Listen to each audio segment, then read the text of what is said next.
High guys, welcome to cric chat with Venkatesh. ఇప్పటికి కూడా జీర్ణించుకోలేకపోతున్నాం India Ireland చేతిలో ఓడిపోవడం అనేది. ఏంటిది? గౌతమ్ గంభీర్ అంటే మళ్ళీ నేనంటే ఏమంటారంటే నువ్వు గౌతమ్ గంభీర్కి అగేన్స్ట్ అని అంటారు. కానీ గౌతమ్ గంభీర్ కోచింగ్ స్టింట్లో మనకి ఎప్పుడూ లేని కొన్ని అవమానకరమైన డిఫీట్స్ వచ్చినాయి. 400 రన్స్ పై తేడాతో ఒక టెస్ట్ మ్యాచ్ ఓడిపోయాం. హోమ్లో న్యూజిలాండ్తో, సౌత్ ఆఫ్రికాతో టెస్ట్ సిరీస్లో ఓడిపోయాం. ఇలాంటి కొన్ని మనకి గతంలో ఎప్పుడు ఎదురవని కొన్ని అవమానకరమైన డిఫీట్స్ ఎదురవుతున్నాయి. అంటే దానికి అతనే రెస్పాన్సిబుల్ అని అంటలేదు, కానీ కొన్ని మంచి విజయాలు ఉన్నాయి. అట్ ది సేమ్ టైం కొన్ని హైస్ ఉన్నాయి, కొన్ని లోస్ కూడా ఉన్నాయి. సో అది బేసిక్గా నేను అనుకోవడం ఆ ఓటమికి కారణం మన వాళ్ళు ప్రాపర్ ప్రిపరేషన్ లేదు అండ్ నెగ్లెక్ట్ చేశారు. ఓవర్ కాన్ఫిడెన్స్తో వెళ్ళారు. 1 డే బిఫోర్ వెళ్ళి అక్కడ ఏదో తూతు మంత్రంగా ప్రాక్టీస్ చేసి, అంటే కొత్త కండిషన్స్. ఆ పిచ్ ఏంటంటే స్లో పిచ్, స్పంజీ బౌన్స్ ఉండే పిచ్. అది ఎక్స్ట్రా బౌన్స్ అవుతుంది, స్లోనెస్ ఉంది. మనం ఐపీఎల్ పిచ్లో ఆడి మంచి ఫ్లాట్ వికెట్స్లో true bounce through the line బ్రహ్మాండమైన షాట్స్ కొట్టే అలవాటే ఉంది మన వాళ్ళకి. అక్కడ షాట్స్ కొట్టారు, సైడ్ బౌండరీస్ కూడా పెద్దగా ఉన్నాయి, అక్కడ క్యాచ్లు వెళ్ళిపోయినాయి. సో చాలా అంటే అసలు దాని మీద దృష్టి పెట్టలేదు మనం, దాని మీద ఫోకస్ పెట్టలేదు. ఇలా గెలిచేస్తాను లేదో ఒక రకంగా అనుకున్నారు. ఇంకోటి ఏం జరిగిందంటే వాళ్ళు ఫస్ట్ 3 వికెట్స్ 30 రన్స్కి పోయినాయి. 4th వికెట్ కూడా తొందరగా పడింది. తర్వాత మన వాళ్ళు కాస్త రిలాక్స్ అయిపోయి వాళ్ళని ఫ్రీగా రన్స్ చేయనిచ్చారు. అండ్ ఆఫ్ కోర్స్ ఆ లాస్ట్ టూ ఓవర్స్ అంటే 16th and 17th over bowled by Washington Sundar, Prasidh Krishna, దాంట్లో 46 రన్స్ రావడం. వాటెవర్ ఏదైనా కారణం, ఏదైనా మన బ్యాటింగ్ ఫెయిల్యూర్ అయినా ఏదైనా సరే, మనం ఆ మ్యాచ్లో చాలా దారుణంగా ఓడిపోయాం. ఇప్పుడు ఏంటంటే మనకి ఈరోజు జరగబోతున్న మ్యాచ్, ఈరోజు సెకండ్ మ్యాచ్ జరగబోతుంది 6 గంటలకి. మళ్ళీ మ్యాచ్ గుర్తుపెట్టుకుని 7 గంటలకు మీరు తిరిగ్గా 7:30 ఆన్ చేయకండి టీవీలో, 6 గంటలకి. ఎందుకంటే ఉమెన్స్ మ్యాచ్ ఉంది కాబట్టి, women's match important match is Australia, అది 7 గంటలకు స్టార్ట్ అవుతుంది. ఆ మ్యాచ్ దృష్టిలో పెట్టుకుని మ్యాచ్ కాస్త ముందుకు జరిపారు. సో 6 o'clockకి అదే బెల్ఫాస్ట్లో ఈ మ్యాచ్ జరగబోతుంది, సెకండ్ అండ్ ఫైనల్ మ్యాచ్. ఈ మ్యాచ్ గెలవడం ఇండియాకి చాలా ఇంపార్టెంట్. ఎందుకంటే మనం వరుసగా 12 సిరీస్లు గెలిచాం. ఇది ఓన్లీ డ్రా అవుతుంది, బట్ స్టిల్ మనం అన్బీటన్గా ఉంటాం. వరుసగా 12 సిరీస్లు ఎప్పటి నుంచి గెలుస్తున్నాం? 2023 ఆగస్టులో మనం వెస్టిండీస్ చేతిలో 5 మ్యాచ్ సిరీస్లో 3-2తో ఓడిపోయాం. ఆ తర్వాత నుంచి అంటే దాదాపు 3 ఏళ్ల నుంచి మనం అస్సలు ఏ బెలాటరల్ T20 ఇంటర్నేషనల్ సిరీస్ కానీ, తర్వాత tournaments like Asia cup, world cup కానీ ఓడిపోలేదు. సో వరుసగా మనం అన్బీటన్గా ఉన్న రికార్డు ఉంది. అలాగే మనం 12 సిరీస్లు గెలిచాం, కొన్ని డ్రా చేసుకున్నాం. సో ఇప్పుడు కనుక ఓడిపోతే ఆ 16 మ్యాచ్ల స్ట్రీక్, అది రికార్డ్ స్ట్రీక్ బ్రేక్ అవుతుంది. 16 సిరీస్ల స్ట్రీక్, 16 టోర్నమెంట్లండి, సిరీస్లోనండి.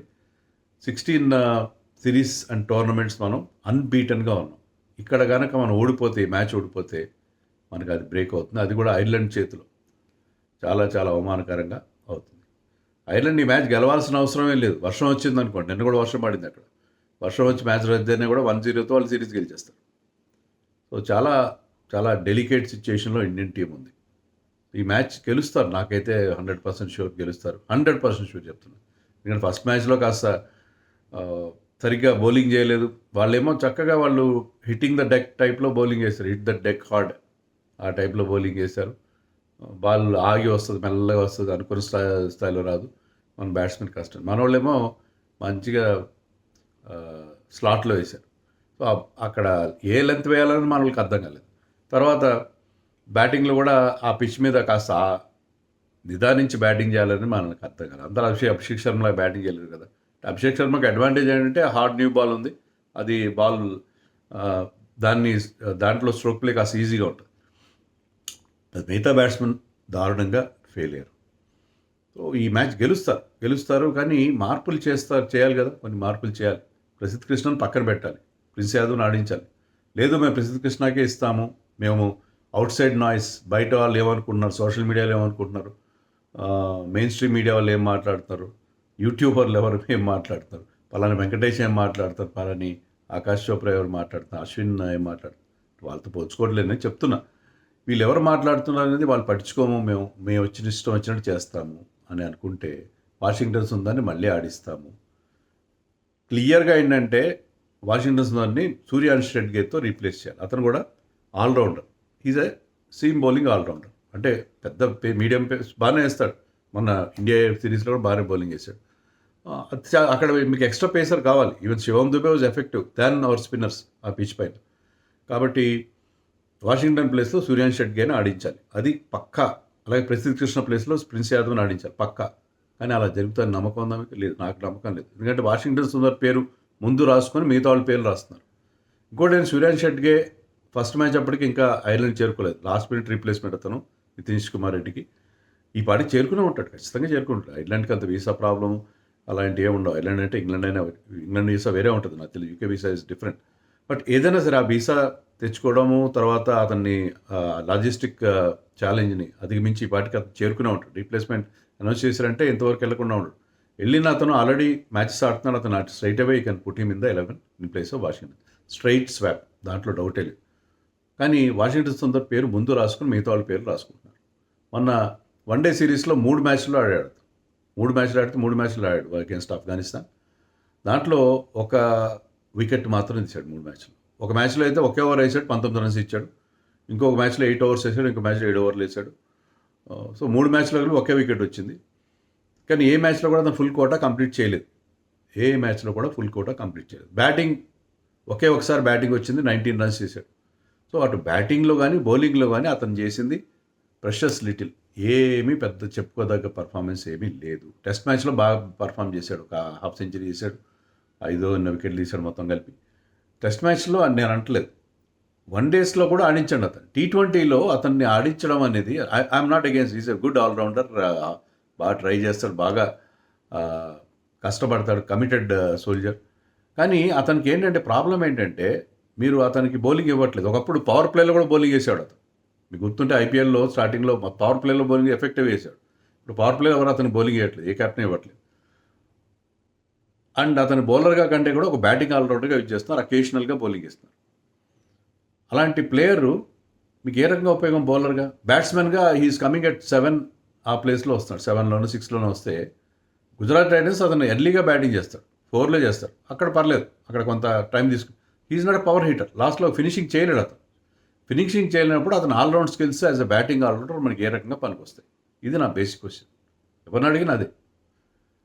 అయినా కూడా అతని టీంలో ఉంటాడు. 3 ఫార్మాట్లో ఫస్ట్ నేమ్ అతనిదే రాసుకుని తర్వాత రాస్తాడు. ఏంటిది? అదే అర్థం కావట్లేదు. సో ఈ మార్పులు చేసుకోవాలి. ఈ 2 మార్పులు నేను ఎక్స్పెక్ట్ చేస్తున్నాను. ఇంకొక మార్పు కూడా నేను ఎక్స్పెక్ట్ చేస్తున్నాను. అభిషేక్ శర్మ ప్లేస్లో వైభవ్ సూర్యవంశీ. ఎందుకు ఆడించాలి వైభవ్ సూర్యవంశీని? అభిషేక్ శర్మ లాస్ట్ టైం ఆడిన ఒకే ఒక మంచి బ్యాట్స్మెన్ కదా. అంటే ఏంటంటే అభిషేక్ రొటేషన్ లాగా. అభిషేక్ శర్మ లాస్ట్ మ్యాచ్లో ఈ మేడ్ రన్స్, అతనికి అవసరం లేదు. Give him rest. మళ్ళీ 5 మ్యాచ్ సిరీస్ ఉంది కదా, అతని పక్కన పెట్టండి. అతను అవసరం లేదు, విశ్రాంతి తీసుకొని బికాజ్ ఈ స్కోర్డ్ రన్స్ చేయని ఇషాన్ కిషన్ అండ్ సంజు శాంసన్ని మీరు కంటిన్యూ చేయండి. అంటే వైభవ్ సూర్యవంశీని ఎందుకు తీసుకెళ్లారు మీరు? అతను కేవలం ఒక పోస్టర్ బాయ్ లాగా తీసుకెళ్ళని అర్థం. అసలు నన్ను అడిగితే నేను మొదటి నుంచి చెప్తున్నాను, ఇప్పుడే అతను తీసుకురావద్దు, ఆల్రెడీ మన సెటిల్డ్ టీం ఉంది అనేది నా స్టాండ్, నా పర్సనల్ స్టాండ్. అతను అసలు ఈ టీంలో సెలెక్టే చేయొద్దని చేశారు. ఎందుకంటే అతను ఐపీఎల్లో వాటిలో అదరగొట్టేస్తున్నాడు, సెన్సేషనల్గా ఆడుతున్నాడు. చేస్తే మరి ఇక్కడ తీసుకొచ్చి టీంతో పాటు ఉండడం అది ఓకే.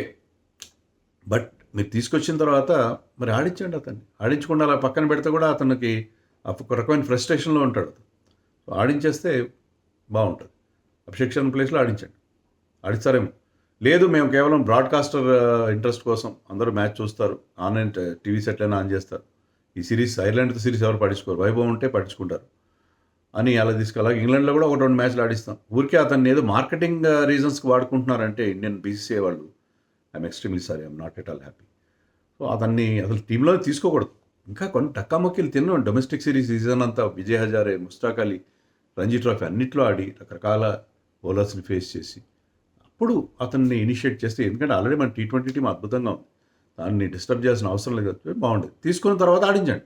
తీసుకున్న తర్వాత పక్కన పెడితే ఎమోషనల్గా ఉంటాడు. చిన్న కుర్రాడు, 15 ఏళ్ళ కుర్రాడు, చాలా చిన్నవాడు. అతనికి ఏంటంటే నన్ను టీంలో తీసుకున్నారు, ఆడించలేదని ఒక రకమైన ఫ్రస్ట్రేషన్కి లోని అతను ఇబ్బంది పడతాడు కాబట్టి అతను ఆడిచ్చేసాను ఈ మ్యాచ్లో ఆడిస్తానని అనుకున్నాను. ఇది నా thinking. I don't know about other things, but we have to appreciate Ireland అద్భుతంగా వాళ్ళు ఫస్ట్ మ్యాచ్లో ఆడారు. జైముండ్రా అని మన ఇండియన్ ఆరిజిన్ ప్లేయర్, అతను కూడా మంచి బౌలింగ్ చేశాడు, మంచి క్యాచ్ పట్టాడు. వాళ్ళు ఓవరాల్గా వాళ్ళ మెయిన్ బౌలర్స్ లేకపోయినా, without Mark Adair, Curtis Campher, Josh Little లాంటి బౌలర్స్ లేకపోయినా మన గడగడలాడించారు కదా. Really appreciate the team. అక్కడ ఆ కండిషన్స్ మన వాళ్ళు అలవాటు. నిన్న ఆప్షనల్ ప్రాక్టీస్ ఇచ్చారు, మనం వర్షం వల్ల చేసినట్లేదు. సో మధ్యలో ఒక్కరోజు గ్యాప్ ఉన్న ప్రాక్టీస్ చేయాల్సి వచ్చిందంటే, ఎందుకంటే కారణం ఏంటంటే బిజీ షెడ్యూల్ వల్ల మనం తొందరగా రాలేకపోయారు. కానీ వచ్చి ఒక 2-3 రోజులు, ఐర్లాండ్ అయినా చిన్న పామునైనా పెద్ద కర్రతో కొట్టాలి, 2-3 రోజులు ప్రాక్టీస్ చేసి ఆ కండిషన్ అలవాటు పడి ఉంటే బాగుండేది. ఇప్పటికైనా ఆలస్యమే లేదు. మన టీం మన హయ్యర్ స్కిల్ లెవెల్ వల్ల ఇప్పటికీ కొన్నిసార్లు ఒకసారి నిద్రమత్తు వదిలించుకొని వేకప్ కాల్ తీసుకొని అలారం ఒక మోగింది కాబట్టి అది ప్రమాద కంటికలుగా మారే ముందే మన వాళ్ళు రికవర్ అయ్యి మ్యాచ్ గెలుస్తారు అని నేను ఎక్స్పెక్ట్ చేస్తాను. I think they are going to win this match. India is going to win this match. Unbeaten record maintain చేస్తారు. వర్షం వస్తే ఎవరు ఏం చేయలేరు. వర్షం వల్ల మ్యాచ్ రెస్ట్రిక్ట్ అయినా కూడా అప్పుడు ఎవరైనా గెలవచ్చు. కానీ నార్మల్గా 20 అవర్స్ జరిగితే మన వాళ్ళు గెలుస్తారని చెప్పి నేను గట్టి నమ్మకంతో చెప్తాను. ఎందుకంటే మన టీం ఇస్ స్ట్రాంగర్ టీం. ఇప్పటికీ మొదటి మ్యాచ్లో కాస్త రిలాక్స్ అయ్యారు. ఆ రిలాక్స్ అవ్వకుండా ఈ మ్యాచ్ గెలుస్తారని నేను ఎక్స్పెక్ట్ చేస్తాను. మరి మీరేమనుకుంటున్నారు? కామెంట్స్లో చెప్పండి. గెలుస్తారా?